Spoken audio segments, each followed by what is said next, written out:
Assessing the role of confirmation bias in creating a polarization of political attitudes. Over the recent years, political disparities have become increasingly present. The cause of this rise in divergence is likely a composition of factors. However, there is one factor that may play a more significant role than others: confirmation bias. Confirmation bias describes a tendency for individuals to align the messages in which they search for or tend to more often with their pre-existing views rather than contradictory information. Individually, political difference and confirmation bias are not inherently detrimental, yet a combination of the two can result in a polarization that may have pernicious effects.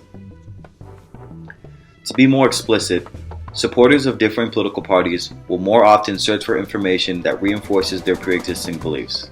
Contrarily, they are prone to ignore, reject, or avoid information in favor of oppositional parties. Thus, confirmation bias is induced and views are further polarized.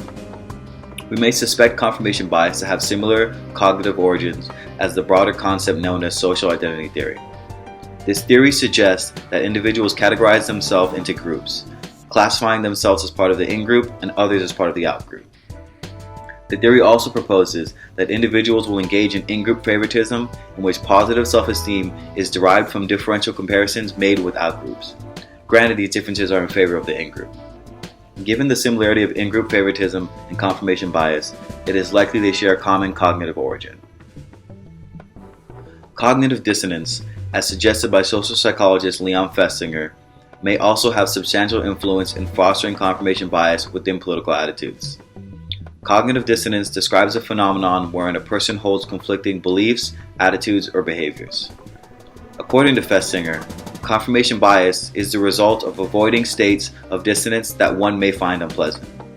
Hence, the tendency for individuals to seek out information that corresponds with their antecedent views. More generally, confirmation bias may also find some delineation in the selective exposure theory. This theory suggests that individuals will selectively attend to messages they can choose from and spend a disproportionate amount of time in attending to all messages available. Although insufficient literature exists on moderating traits that may strengthen confirmation bias, a study done by Westerwick and colleagues suggests that levels of cognitive expenditure specific to an individual may influence confirmation bias. For example, individuals who enjoyed engaging in complex thought were more likely to pay attention to the content of the message, but were also more likely to avoid biased sources. More recent studies have also suggested that confirmation bias may result from a desire to reinforce one's social identity by way of political stance.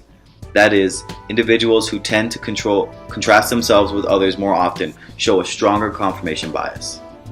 Beyond the realm of cognitive influence and origins is the exponential growth of opinionated news outlets. This spike in political source material has further exacerbated confirmation bias and the polarization of political views. Ultimately, the question that arises is, how do we decrease polarization of political views? One indication of a remedy to this increasingly salient issue comes from the study done by Westerwick and colleagues. Their study suggests that selective exposure to attitude-discrepant information found through unbiased, high-credibility sources weakens pre-existing beliefs. Thus, selectively choosing to view a credible and unbiased source with information that opposes individual beliefs can work to lessen polarized attitudes.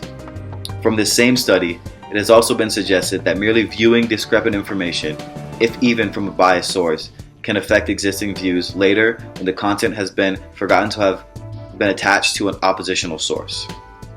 Subsequently, our answer is rather simple. More exposure to information outside of our beliefs and attitudes, whether motivated or not, can help in hindering polarization. This solution is best put into words by 44th President Barack Obama. If we choose only to expose ourselves to the opinions and viewpoints that are in line with our own, we become more polarized. That will only reinforce and even deepen the political divides in this country. Thank you.